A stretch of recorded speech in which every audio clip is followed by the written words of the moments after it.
India news के studio में उन तमाम कैंडिडेट्स में से कुछ को हम लेकर आए हैं ताकि उनकी आवाज संबंधित विभाग तक पहुंचे, सरकार के कानों तक जाए और अब जिस तरह की ये आरोप लग रहे हैं धांधली के, उनमें सच्चाई क्या है और किस तरीके से धांधली हुई है, क्या वाकई धांधली हुई है और अगर हुई है तो जिम्मेदारी मानते हुए फिर इन बच्चों को भी इंसाफ मिलना चाहिए। ये कोशिश इंडिया न्यूज की है और आखिर ऐसे मामले बार बार क्यों आ रहे हैं, हम उनसे ही जानेंगे, समझेंगे कि मामला आखिर है क्या और कैसे इस पूरी परीक्षा में धांधली हुई है।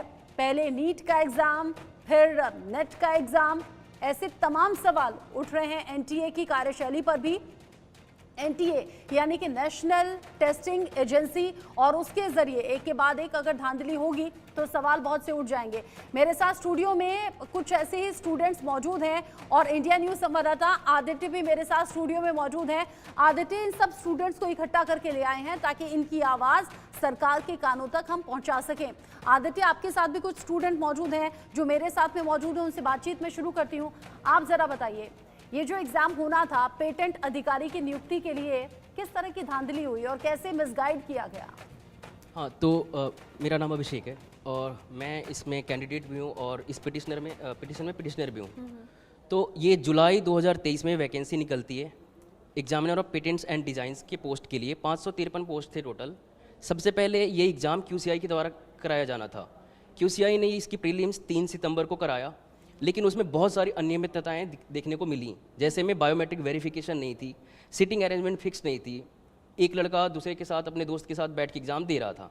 तो इस तरह से बहुत सारी चीज़ें जब सामने आई तो उस पर हमारे जो इससे कंसर्न जो मिनिस्ट्री हैं उन्होंने एक्शन लिया कि वो एग्ज़ाम कैंसिल कर दिया गया। 4 तारीख को इसकी जानकारी दी गई कि एग्ज़ाम कैंसिल हो गया। उसके बाद ये जिम्मेदारी दी गई एनटीए को। एनटीए ने 11 दिसंबर 2023 को ये पुष्टि करी कि ये एग्ज़ाम एनटीए कराने वाली है प्रीलिम्स से लेकर के इंटरव्यू तक। इनका प्रीलिम्स होता है 21 दिसंबर को। 11 को नोटिस निकालते हैं कि एग्ज़ाम कराएंगे, 21 को हमारा प्रीलिम्स होना था।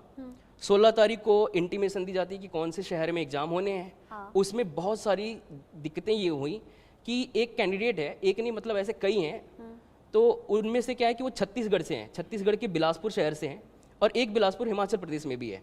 उसके सिटी इंटीमेशन में बिलासपुर लिख करके आया पर उसमें स्टेट का नाम नहीं है, तो वो ये समझ रहा है कि बिलासपुर उसका छत्तीसगढ़ वाला ही सेंटर है। लेकिन जब 19 तारीख को एडमिट कार्ड आता है उसमें उसका सेंटर का नाम है मंडी हिमाचल प्रदेश, जो कि लगभग 1500 किलोमीटर दूर उसके यहाँ से है ना। अब ये उसके लिए बहुत मुश्किल था कि वो 2 दिन में ट्रैवल करके जाकर के प्रीलिम्स का एग्जाम लिख सके। तो पहली जो गलती देखने को मिली एनटीए की तरफ से वो है कि प्रीलिम्स के बच्चे एग्जाम कई ऐसे थे जो नहीं दे पाए। उसके बाद जो बाकी लोग थे उनका एग्जाम हो जाता है जैसे तैसे करके।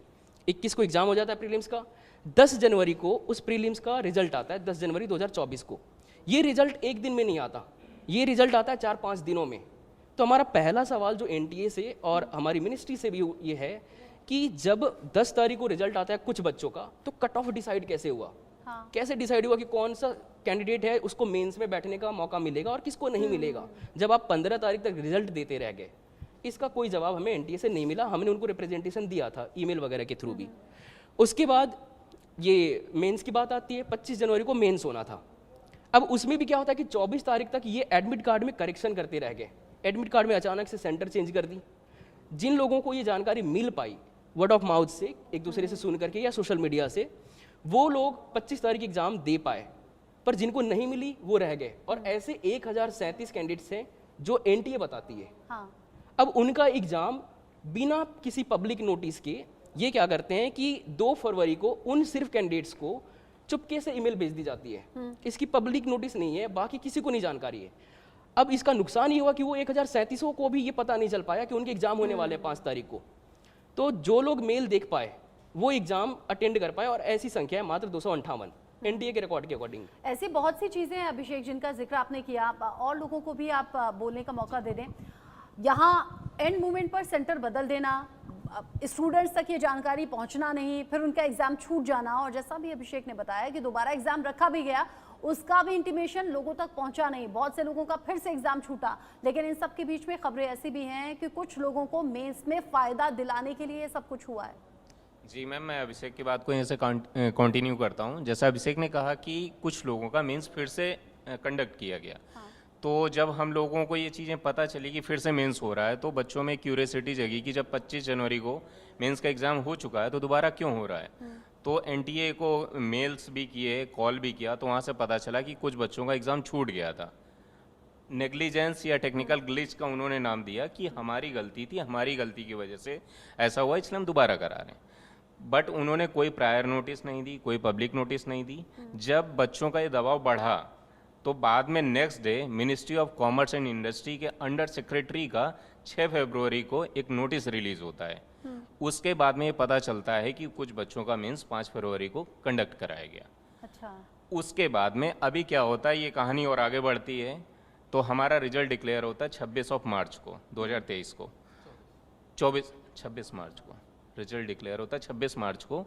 उसके पहले एक हमारा पिटिशनर भी है अभी दिल्ली हाई कोर्ट में, एक कैंडिडेट है। तो उसके साथ में क्या होता है कि उसको 24 मार्च को एक कॉल जाता है, वो दिल्ली से बाहर होते हैं, कि एक नोएडा सेक्टर 62 में एक सेंटर था जहाँ 25 जनवरी को मेंस का एग्ज़ाम हुआ था। तो उसको कॉल करते हैं सेंटर से, उनका नाम है सेंटर में अभिषेक। वो बोलते हैं कि आप नोएडा आ जाइए, आपकी कॉपी मिसिंग है, आप कॉपी लेके चले गए थे क्या। तो उसने कहा कि नहीं, मैं तो कॉपी सबमिट करके आया था। तो बोलते हैं नहीं, आप आ जाइए और मैं आपको कॉल पे नहीं बता सकता हूँ, आप सेंटर आइए फिर हम आपको बताएंगे। वो उनकी बात होती है और उनका फिक्स होता है 28 मार्च को, ये मेंस रिजल्ट डिक्लेयर होने के बाद उनका फिक्स होता है। तो वो उसको 28 मार्च को नोएडा जाता है, तो उसको बात होती है उनकी आपस में, जो हायर अथॉरिटीज़ होते हैं, तो उनसे उसको फिर से बोलते हैं कि आप कॉपी लेके चले गए थे और मिसिंग हो गई। तो एक तो यहाँ पे इरेगुलरिटी सामने आती है कि ग्रुप ए गेस्टेड ऑफिसर का एग्ज़ाम है, एक छोटा सा भी एग्ज़ाम होता है, बोर्ड का भी एग्ज़ाम होता है, तो जो भी इन्विजिलेटर्स होते हैं वो कॉपी हेड काउंट करते हैं और उसके बाद में आपको वहाँ से जाने देते हैं। कॉपी कैसे मिसिंग हुई, एक सबसे बड़ी इरेगुलरिटी ये थी एनटीए की तरफ से। उसके बाद में उसको बोला जाता है कि अगर आप अभी पेपर नहीं लिखेंगे तो आपको एब्सेंट मार्क कर दिया जाएगा।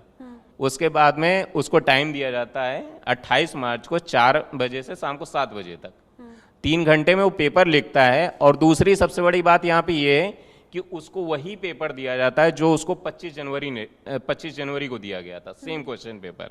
मतलब 2 मंथ के बाद में एक कैंडिडेट को सेम क्वेश्चन पेपर देने का मतलब ये है कि आप किसी को अनड्यू एडवांटेज दे रहे हैं। बिल्कुल। और ऐसी बहुत सी चीज़ें हैं जो सामने आ रही हैं। आदित्य, चूंकि इन सभी स्टूडेंट्स को आप अपने साथ लेकर आए, देखिए अभी तक तो नीट यूजी एग्जाम को लेकर धांधली जो हुई है उसकी हम जंग लड़ रहे हैं, स्टूडेंट्स को इंसाफ दिलाने की बात कर रहे हैं। फिर यूजीसी नेट की परीक्षा एंड मूवमेंट पर रद्द कर दी गई और केंद्र सरकार ने सीबीआई के हाथों जांच सौंप दी। अब नीट को लेकर भी, नेट को लेकर भी सीबीआई जांच कर रही है। लेकिन इन सबके बीच में पेटेंट अधिकारी की नियुक्ति को लेकर जो एग्जाम है उसमें भी बहुत सी चीजें हैं।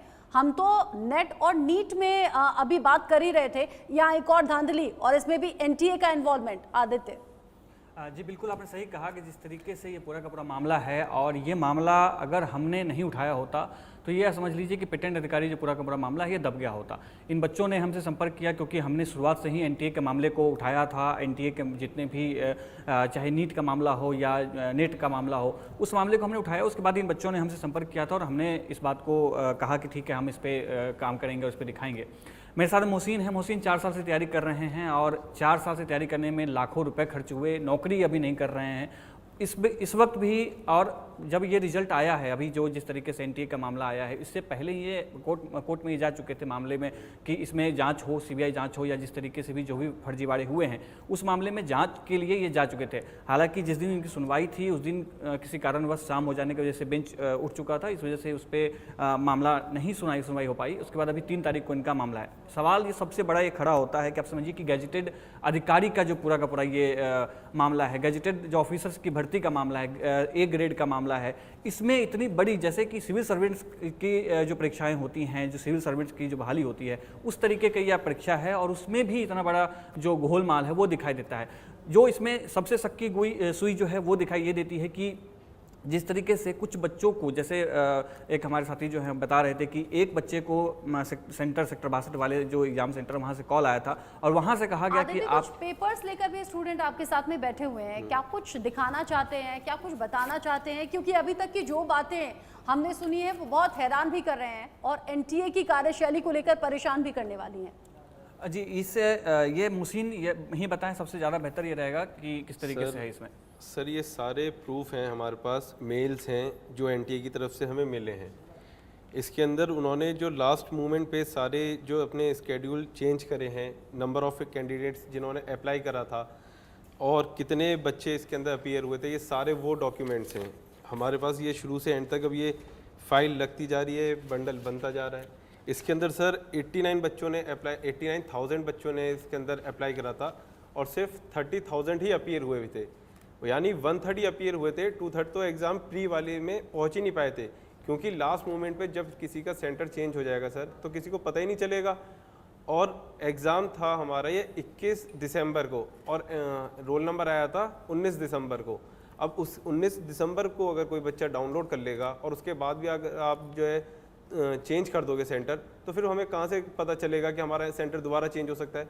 मेरा सेंटर भी जो पहली बार आया था वो मुझे दिल्ली दिया था, लेकिन जब मैंने दोबारा डाउनलोड करा, क्योंकि हम सोशल मीडिया पे, टेलीग्राम पे और दूसरे प्लेटफॉर्म पे जुड़े थे जिससे हम नोट्स वगैरह शेयर कर रहे थे, तो मैंने वहाँ पे देखा कि बच्चों के सेंटर फिर चेंज कर दिए गए। तो मैंने सोचा मैं भी अपना चेक कर लेता हूँ, तो मुझे भेज दिया था फरीदाबाद, बाटा चौक। तो वो मेरे लिए पॉसिबल था कि मैं जो है दिल्ली से फरीदाबाद तक पहुँच सकता हूँ।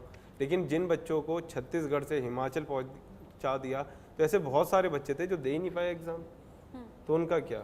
एक चीज़ मैं इसमें ऐड करना चाहता हूँ, जब से ये मामला पूरा का पूरा खुला तब से कंटिन्यू ये एनटीए के संपर्क में है, एनटीए को चिट्ठी लिख रहे हैं, मेल लिख रहे हैं, लेकिन फिर भी उनकी तरफ से कोई जवाब, जो एक असंतुष्टिपूर्ण जवाब होता है, क्योंकि भविष्य का सवाल है बच्चों का, उनके लिए कोई जवाब जो है एनटीए के पास नहीं था। बच्चों के भविष्य को लेकर बहुत से सवाल हैं।